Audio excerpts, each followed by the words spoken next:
என்பது வெறும் இலைகள் தழைகள் என்பதல்ல. அவற்றை பயன்பாடுகளை அறிந்து கொண்டு முறையாக பயன்படுத்தினால் பல ஆண்டுகள் நோய் இல்லாமல் வாழலாம் என்கிறார் டாக்டர் கௌதமன் அவர்கள். நிகழ்ச்சியில் அடுத்த பகுதியாக வரவிருப்பது பல்லாண்டு வாழ்ந்திட. அன்பான கலைஞர் தொலைக்காட்சி நேயர்களுக்கு என்னுடைய இனிமையான காலை வணக்கங்கள். இன்றைக்கு நம்ம பார்க்கக்கூடிய மரத்துடைய பெயர் பச்சை கிலுவை மரம் அப்படின்னு பேர்.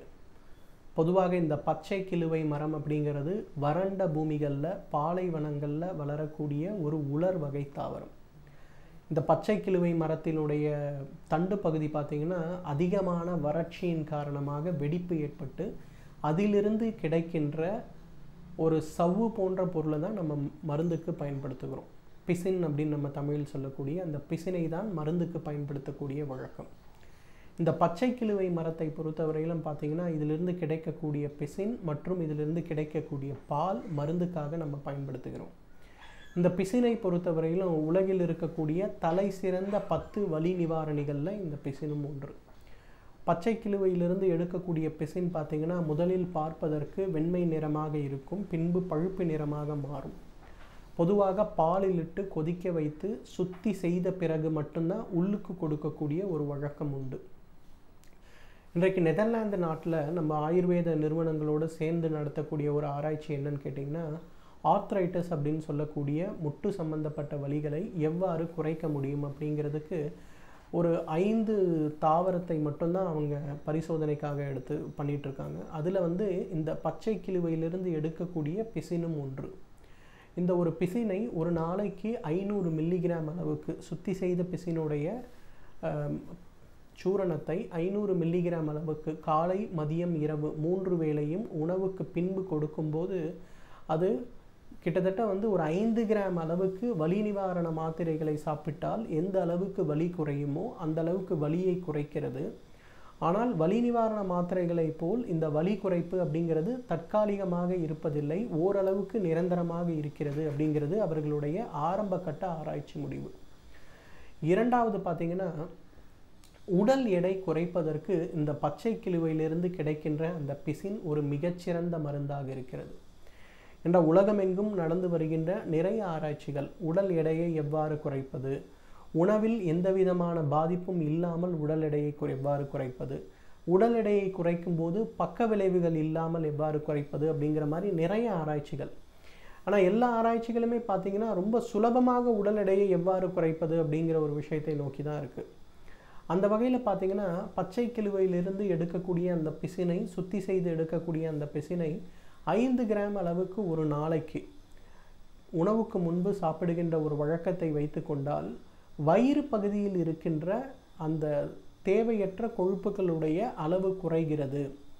இதில் ரொம்ப முக்கியமான ஒரு விஷயம் என்னென்னா, வழக்கமான உடல் குறைப்பு முறைகளை நாம் செய்யும்போது தோலில் ஏற்படுகின்ற தொய்வுத்தன்மை இல்லாமல் இயற்கையான முறையிலேயே ஸ்கின்னுடைய எலாஸ்டிசிட்டி குறையாமல் ஸ்ட்ரெச் மார்க்ஸ் அதிகம் இல்லாமல் உடல் எடை குறைவதற்கு இந்த பச்சை கிலுவையிலிருந்து எடுக்கின்ற அந்த பிசின் உதவி செய்கிறது அப்படிங்கிறது தான் இதில் முக்கியமான விஷயம். இதுவும் நெதர்லாந்து நாட்டில் நடைபெற்று கொண்டிருக்கின்ற ஒரு ஆராய்ச்சின்னு சொல்லலாம். மூன்றாவது அதிமுக்கியமான விஷயம் என்னன்னு பார்த்தீங்கன்னா, இந்த ஃபெஸ்டுலா என்னன்னு சொல்லுவாங்க, அதாவது பௌத்திரம் சொல்லக்கூடிய ஒரு நோய். நம்மளுடைய பிட்டப்பகுதியில் குதப்பகுதியிலிருந்து ஏற்படுகின்ற ஒரு சிறு காயம் அல்லது புண் உட்புறமாக வளர்ந்து கொண்டே சென்று வழி வழியாக சைனஸ்ன்னு சொல்லக்கூடிய ஓட்டைகளை உருவாக்கி ஏற்படுத்துகின்ற ஒரு நோய். பெரும்பாலும் இந்த நோய்க்கு பார்த்திங்கன்னா அறுவை சிகிச்சை மட்டும்தான் இன்றைக்கு பண்ணி கொண்டிருக்கிறார்கள். அறுவை சிகிச்சை இல்லாமலேயே இந்த ஃபெஸ்டுலா நோயை குணப்படுத்தக்கூடிய ஒரு சக்தி இந்த பச்சை கிலுவிலிருந்து எடுக்கின்ற அந்த பிசினுக்கு உண்டு.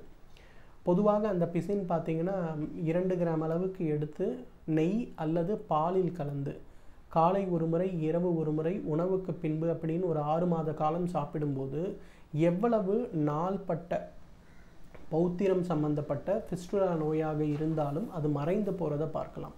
ஏன்னா அந்த ஃபிஸ்டுலாவை பொறுத்தவரையிலும் ஒரு மிகப்பெரிய பிரச்சனை என்னன்னு கேட்டிங்கன்னா, ஒரு இடத்துலேருந்து இன்னொரு இடத்துலேருந்து இன்னொரு இடத்துலன்னு அந்த ஓட்டை உள்ளுக்குள்ளே சென்று கொண்டே இருக்கும். அந்த மாதிரிலாம் இல்லாமல் மிகச் சுலபமான முறையிலேயே அறுவை சிகிச்சை இல்லாமல் அதை நீக்கக்கூடிய சக்தி இந்த பச்சை கிலுவையிலிருந்து எடுக்கக்கூடிய பிசினுக்கு இருக்கிறது அப்படிங்கிறது தான் முக்கியமான விஷயம். நான்காவது பார்த்திங்கன்னா இன்றைக்கு கவுட் அப்படின்னு சொல்லக்கூடிய ஆர்த்ரைட்டிஸ் நோய், அதாவது முட்டுகள், சிறு முட்டுகளில் ஏற்படுகின்ற வீக்கம், வலி சிறிது சிறிதாக உடலில் இருக்கக்கூடிய எல்லா முட்டுகளையும் பாதிக்கின்ற ஒரு நோய். அந்த மாதிரி இருக்கக்கூடிய அந்த கவுட் நோயில் ஏற்படுகின்ற கடுமையான வலி சம்பந்தப்பட்ட பிரச்சனைகளுக்கு ரொம்ப சுலபமாக இந்த பச்சை கிழுவையிலிருந்து எடுக்கக்கூடிய பிசினை சிறிதளவு நல்லெண்ணெயில் கரைத்து வெளிப்புறமாக பூசிக்கொண்டு வந்தாலே அந்த இடத்தில் இருக்கக்கூடிய வலி குறைவதோடு மட்டுமில்லாமல் அந்த இடத்தில் இருக்கக்கூடிய வீக்கமும் குறைந்து அந்த முட்டுகளில் தேவையற்று ஏற்படக்கூடிய டிஃபார்மிட்டி சம்பந்தப்பட்ட பிரச்சனைகளை நீக்குவதற்கு அது மிகப்பெரிய அளவில் உதவி செய்யும். அந்த அளவுக்கு கவுட் ஆர்த்ரைட்டிஸ் சம்பந்தப்பட்ட நோய்களில் டிஃபார்மிட்டியை தடுப்பதற்கு இந்த பச்சை கிழுவையிலிருந்து ஏற்படுகின்ற அந்த பிசின் ஒரு மிகச்சிறந்த மருந்து.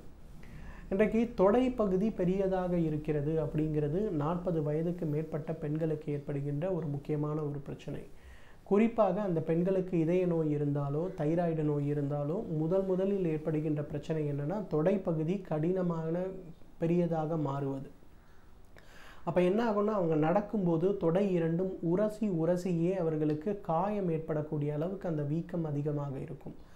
அந்த மாதிரி இருப்பவர்களுக்கு பச்சை கிழுவையிலிருந்து எடுக்கின்ற இந்த பிசினை காய்ச்சி எடுக்கக்கூடிய அந்த எண்ணெயை நன்றாக தொடையிலிருந்து அடிமுதுகிலிருந்து வயிறுடைய மேற்பகுதியிலிருந்து கால் முழுவதும் தடவி ஒரு அரை மணி நேரம் ஊற வைத்து அதன் பிறகு வெந்நீர் கொண்டு குளிக்கின்ற ஒரு சிகிச்சை தொடர்ந்து செய்யும்போது பார்த்திங்கன்னா எவ்வளவு நாள்பட்ட அந்த தொடை வீக்கமாக இருந்தாலும், நம்ம பாரம்பரிய மருத்துவத்தில் ஊரு ஸ்தம்பம் அப்படின்னு சொல்லுவோம், அதாவது தொடை தூண் போல இறுக்கமாக பருத்து போகின்ற ஒரு நோயின்னு சொல்லுவோம், அதற்கு மிகச் சிறப்பாக தீர்வளிக்கக்கூடிய ஒரு மருந்து. அதே மாதிரி இளம் பெண்களுக்கு பாலிசிஸ்டிக் ஓவரிஸ் ஏற்படும் போது உடலில் குறிப்பாக அவர்களுடைய அடி இடுப்பு பகுதி, வயிறு பகுதி, கை, இந்த இடங்களில் தேவையற்று ஏற்படுகின்ற கொழுப்பு சேர்க்கையை குறைப்பதற்கும் பார்த்திங்கன்னா இந்த பிசினிலிருந்து எடுக்கக்கூடிய அந்த எண்ணெய் ஒரு மிகச்சிறந்த மருந்தாக இருக்கிறது.